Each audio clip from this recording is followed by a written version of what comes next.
Welcome to Learning with Lisa, Student Success Beyond Expectations podcast with Lisa Navarra, award-winning educator, consultant, behavior specialist, author, and parent. Welcome to Student Success Beyond Expectations. We have Stephanie Haynes here today with you and I to explain to us and to help us find the pathway for your child. She's also the author of a book, College is Not Mandatory. And to some of you, that might sound like music to your ears because it feels like a weight that could be lifted off of your back, because not every young adult is meant or needs college to be successful in life, nor to be happy. And isn't that really what we all want? So Stephanie's going to talk to us about, what do we do with our child? How do we support our child? How do we support our students and the schools in which we work in to be able to provide the information and the resources that are already available to students, but we need to take advantage of so we can really streamline the process in the best way that we can. So welcome, Stephanie. Thank you so much for having me. I'm really glad to be here today. It's such a pleasure. And it's really such a refreshing topic because just like I had in the introduction, it's a really nice way of thinking that there are so many different options out there for young adults. So could you explain to us what led you? What was the need that led you to where you are now? Yeah, for sure. There's multiple layers to that. Let's just be clear. But the idea was, first and foremost, the anxiety and fear level of today's high school students is so high, and it comes as the direct result of, is my GPA good enough? Am I going to get into good enough college? To almost the detriment of actually learning the material. What's most important becomes the grade, and even not just the grade, but the percentage of the grade. Is it a high enough A, and so on. And that bothered me as an educator and as a lifelong learner. They didn't want to learn necessarily, and that's not a detriment to them. They were living up to the cultural standards. So they just wanted to get the good grades so they could get into the college, because that's when life would really start, which is not necessarily true, especially if you're going to college and you don't know why. And a lot of our kids weren't necessarily getting all of the support they could get to determine that. Again, that's not even a detriment to the career guidance counselors that we have in our schools, because they have, I don't even know how many students. Some schools have, 500 kids that they're supposed to see in a year. It's ridiculous. And so how are they going to be able to help them? And so I thought, there's got to be a better way. Then my daughter, who was attending the university at the time, was not doing well, and we didn't think she should go, but she decided she had to go. She graduated, she hated her degree, felt lost, and didn't know what to do for 6 months. When we tried to process through all that and help her, she finally admitted, wait, I'm a creative person. Shocker, we all knew this. And I love hair, so why wouldn't I go to cosmetology school? Okay, so all of those combined made me think, well, why are we not helping our kids in some other way identify what else they can do besides college when they come to thinking about what their life is going to be like after high school? And so that's what led to the book. And that cultural standard that you speak of, I think we really need to be very sensitive in what that is, what that can look like, and more so, what kind of mindset we are really developing with our youth. I think sometimes it starts with the sports or the really intensive extracurricular activities. And then, like you're saying, it's not just the A, but what degree of the A? I know my son, he fell victim to that as well. It was very important to him. And then when he just graduated in 12th grade last year, I noticed something, Stephanie, and I think that you'll like this point. And it's really about that culture. So with all proud and good intentions, the school had every college that the student was going to, and then they had the child's name on that college. And I was looking at it and I said, well, what about the trade schools? Or what about the family business? That all take the same skills. Can you talk to us to raise that awareness, so when we do see things that seem, oh, that's so great, but it's really not one size fit all? Talk to us about that.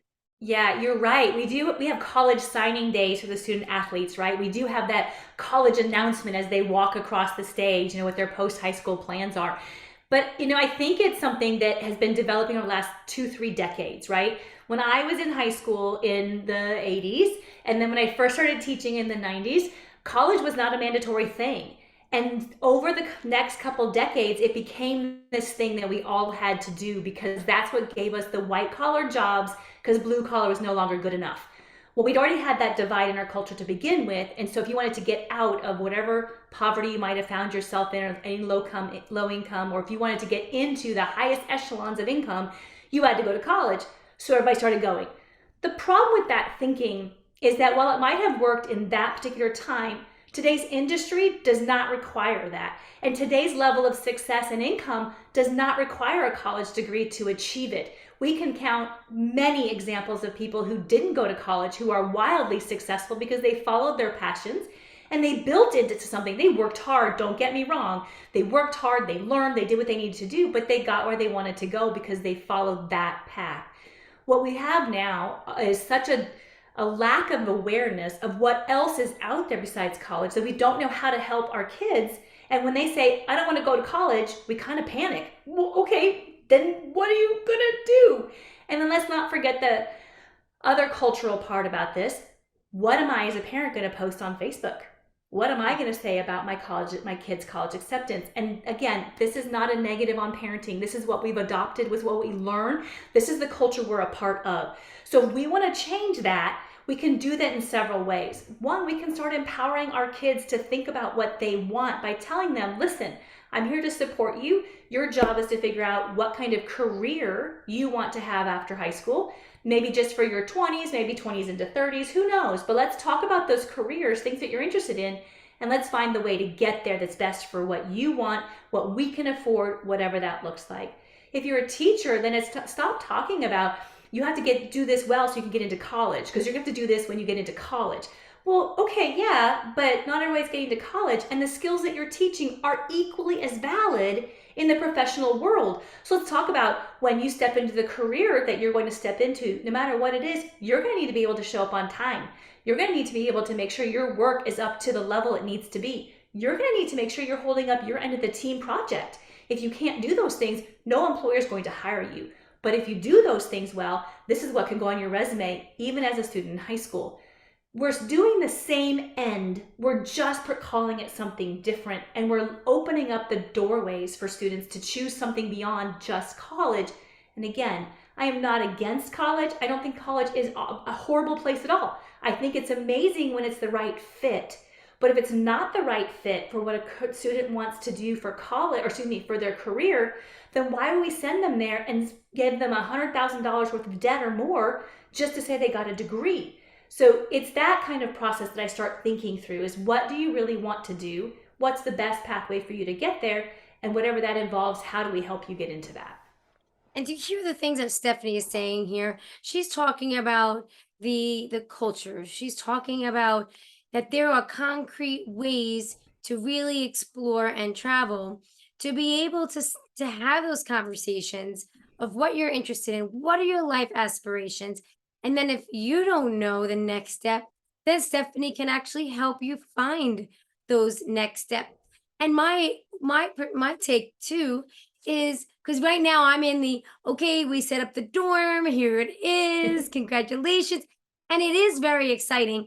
But I have to tell you, it kind of makes me shake my head, even with my own son, because they're not on Facebook. The kids aren't on Facebook. So why are we doing this? And and it's almost like if you don't. So you know what I'm going to say?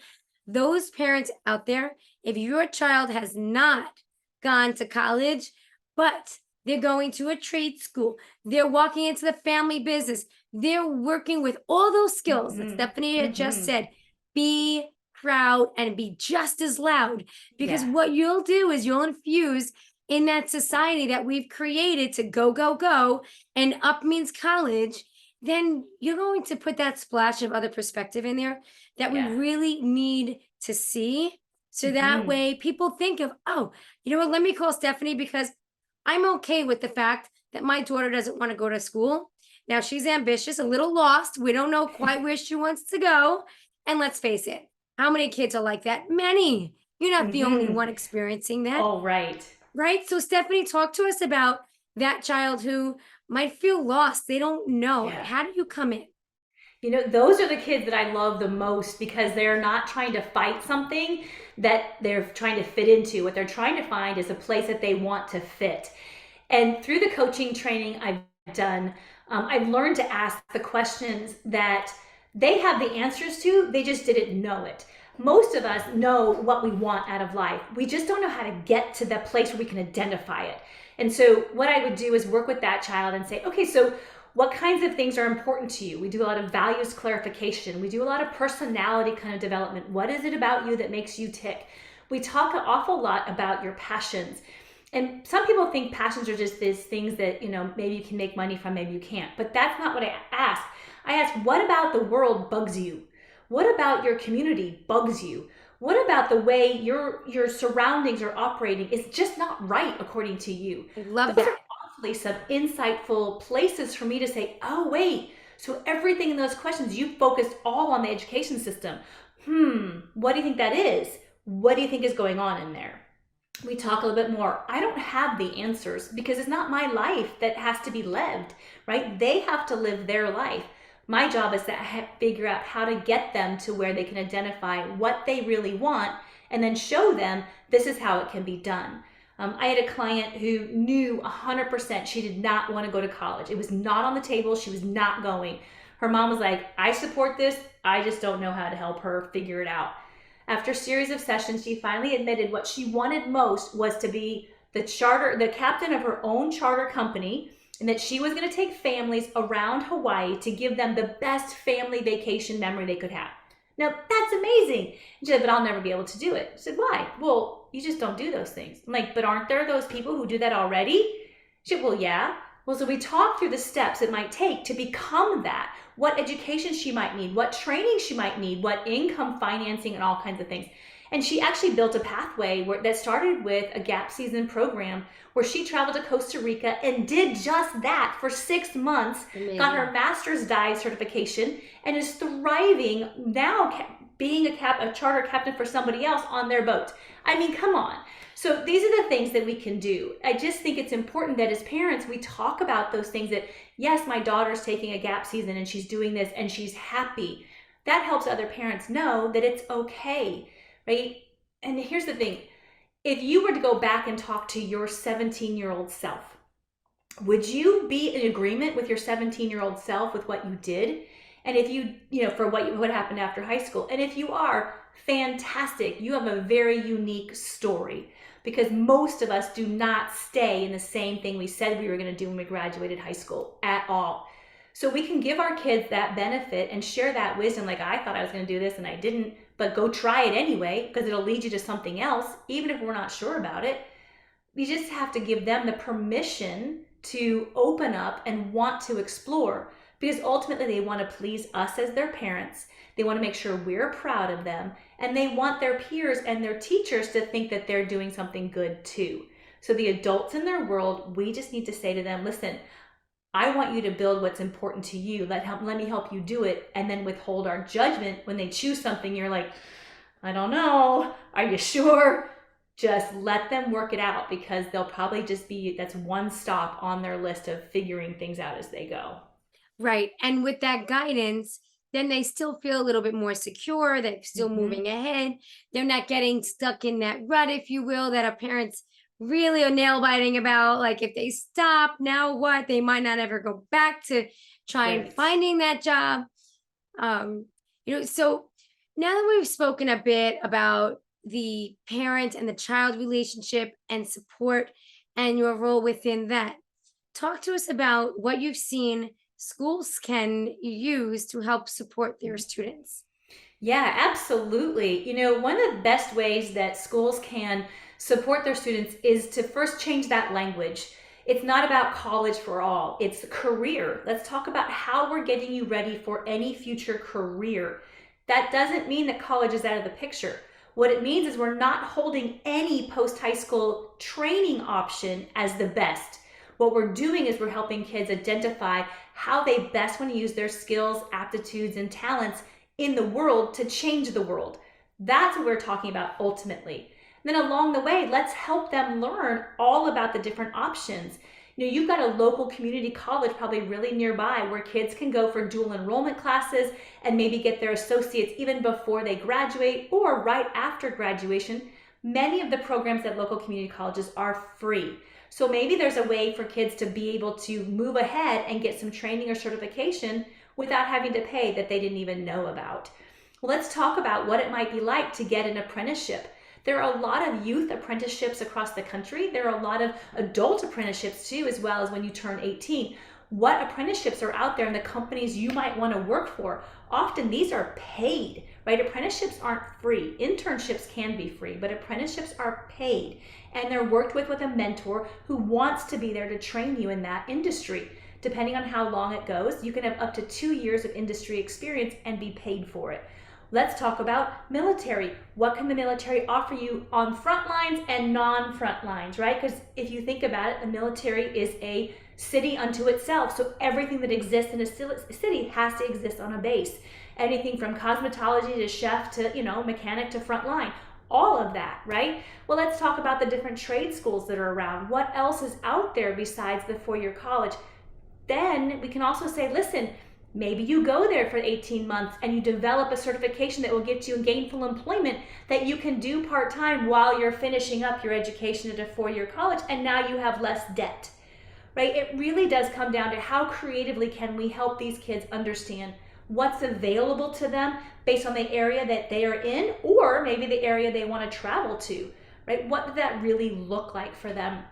And that's what we can do as a school, right? It can happen within our any one of our classes. It doesn't have to be just the career guidance person's job to come in and talk about it. Although, if that's what your career guidance counselor wants to do, then invite them in, whether you're English or math or science, it doesn't matter.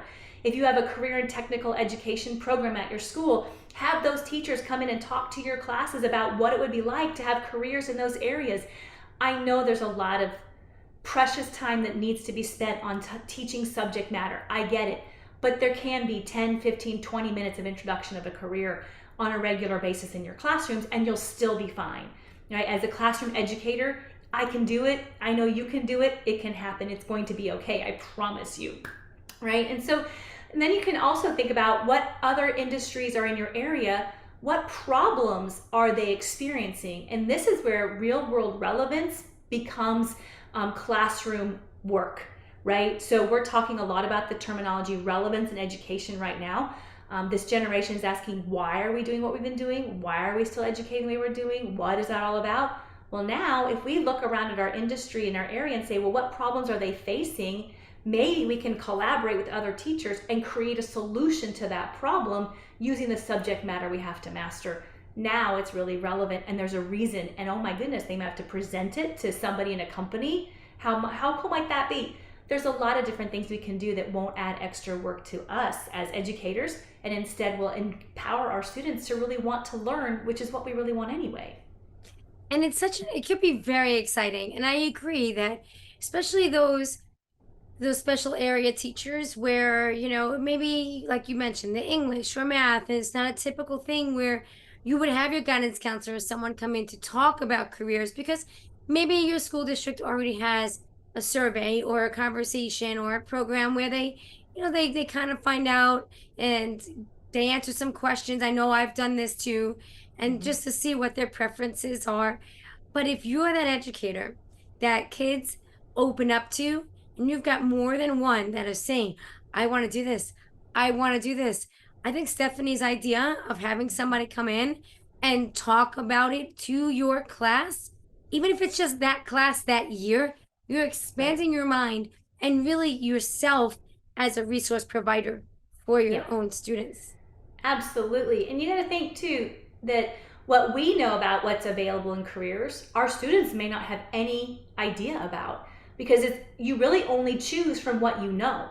So if you don't know anything beyond the basics that are in your neighborhood, then how are you ever going to think about something that might be bigger, that might actually be more beneficial for you? So how can we even use our subject matter to introduce careers? What careers can you talk about while you're going through a novel, or you're talking about writing, or you're analyzing, an essay? What kind of careers can you reference that maybe be part of that? also, what are careers are in the actual novels that you're reading? What work are they doing? Let's point that out. If you're in math, everybody wants to know, when am I going to use this? We'll start talking about the careers of mathematicians beyond the math teacher.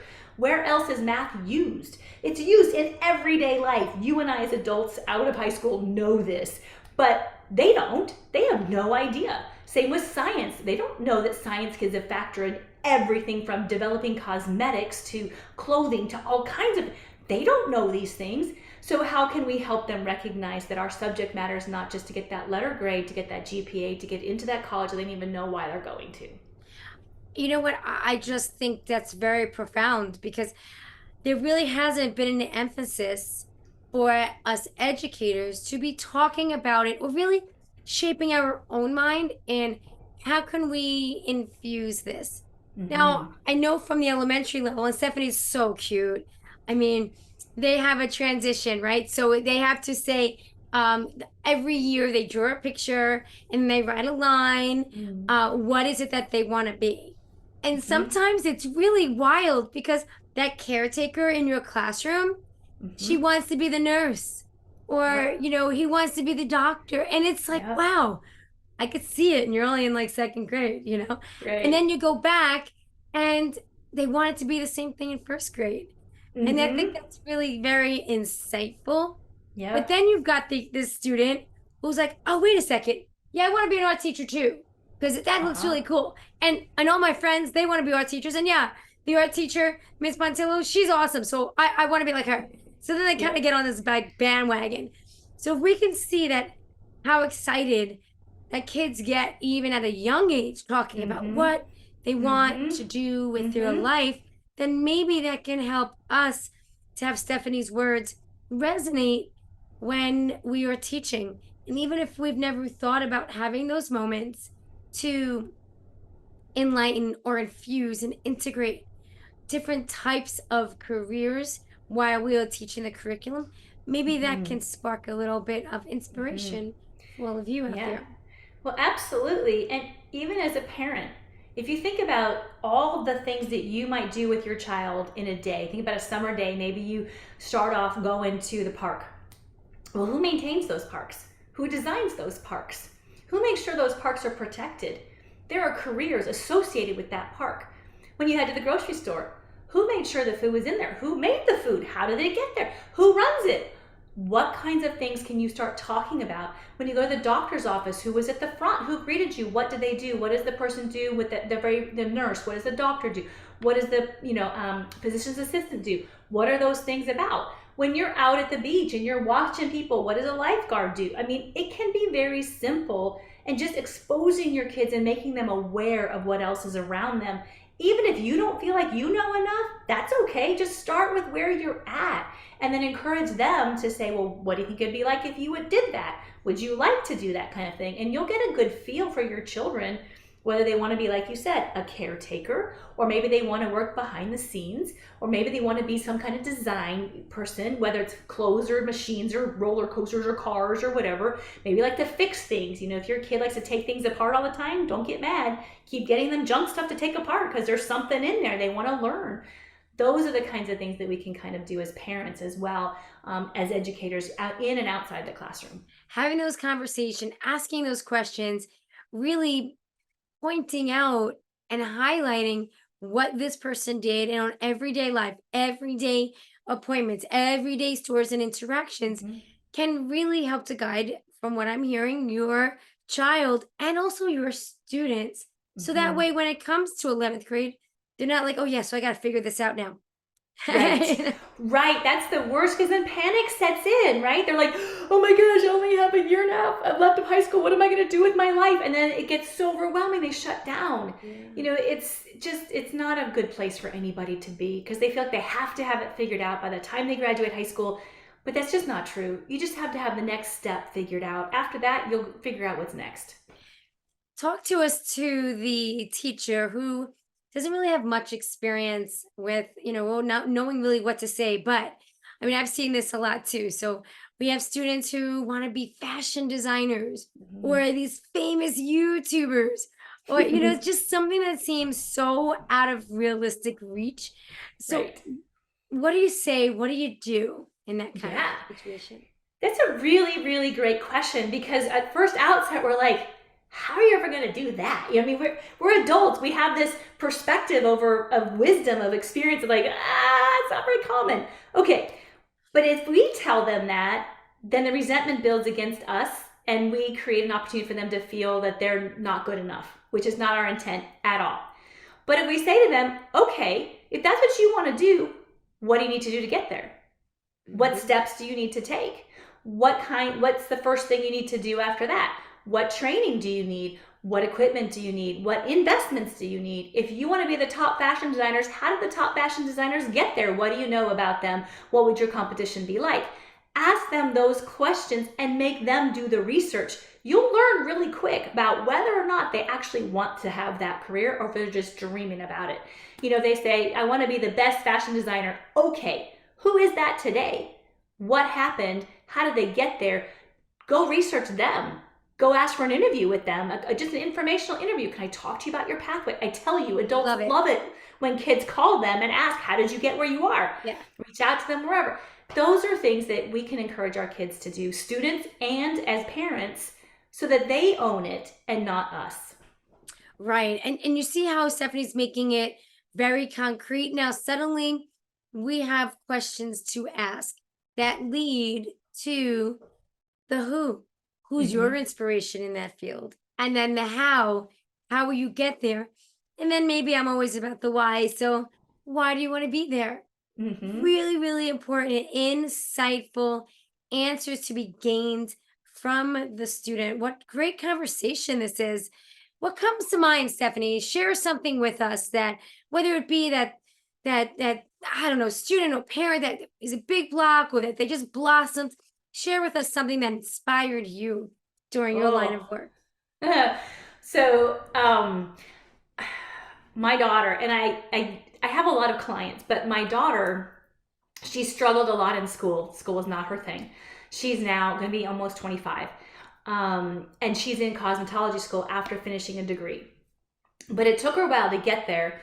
And when she got into cosmetology school, she started blossoming and becoming aware that all of her creative intent was used in this field. But what was more important to her was she recognized that she was getting access to learn how to help every kind of woman and every kind of hair get work, right? To be beautiful, to have every kind of woman feel they could be beautiful. And that sparked for her this desire to say, wait, why is it that certain people come into certain salons and other people have to go to other salons? Like, this is not okay for me. So she's building her own portfolio of work that is just off the charts wild. But she's working with every different kind of client you can think of, because her goal is to open a salon where no matter what gender, no matter what pronoun, no matter what race you might be, you can come into her salon, and not only will you feel welcome and appreciated, but you'll walk out of there feeling beautiful no matter what you want. And along the way, there'll be some support for whatever's going on in the community to make sure that community knows this is a place to be. That's nuts, right? That she's just got this vision, and it's very, very, very clear. She wants to make sure that people are not marginalized in the way that she can do that. That's amazing to me. And I'm like, how did... But that's what happens when your kids find their way, right? And she has no idea how she's going to get there. She has no idea about how to run a business yet, nothing. But she's getting the first step done, and that's what we're talking about all the time. And the rest will come, one step at a time. The rest will come. That vision, that dream, that drive and passion to get her from making it a fantasy and a dream to reality. So it's one step ahead, in front of the other. Is there anything that you would like to share with us that maybe we haven't spoken about? This process that I'm talking about of coaching kids through the awareness of who they are and what they want to do with their lives after high school, if you will, even if it's just for a short time. Excuse me. It takes some patience, and it takes the willingness to ask open-ended questions that might be uncomfortable, and whose answers you might not know. And even if you get the answers, you as the parent or the teacher might be uncomfortable about it. but sometimes you don't even know what questions to ask, right? And so in the book that you mentioned that I published, I put in a whole guide that has questions to ask to help kids identify what's important to them, what their passions are, what options might work for them or not work for them. And it's about the kid's response, not about the parents, right? So it's about asking them and empowering them. And sometimes we just don't know how to start. So I have that put together, but I just think it's important to just start asking, what would you like to do? And if I was going to support you in doing that, what would that look like? Because sometimes they just need to know they have permission to dream beyond whatever has been the norm of your family up to that point, or the norm of your school up to that point. How can people get in touch with you? Yeah, so they can head to stephaniehaynes.net, and there's a contact button. You can contact me right there. There's a whole contact page. You want to fill out a bunch of stuff, that's fine too. And you can go on there and you can subscribe as well if you're a parent or an educator to the 2 newsletters I send out. And then you can just get more information about who I am while you're there as well. We are going to have all the links available in the description of this episode. So for you, all of you out there who have careers on your mind, this is the path to take for now. Find out the information, get inspired. And if careers for your child is not on your mind, or even for yourself, then just think about the younger years of how we are, quote unquote, maybe grooming with that society and that culture. And just remember to support your child's growth mindset, so that way they believe in themselves, believe in the skills that they have. So when it is time to decide, what do I want to do with my life? They have the skills that they want to meet the needs that they may see that are available for them to make a career out of. So Stephanie, thank you so very much for joining us today. Thank you so much for having me. I've loved this conversation today. Thank you for listening to the Student Success Beyond Expectations podcast, where school leaders, educators, and parents meet on behalf of children who struggle with learning.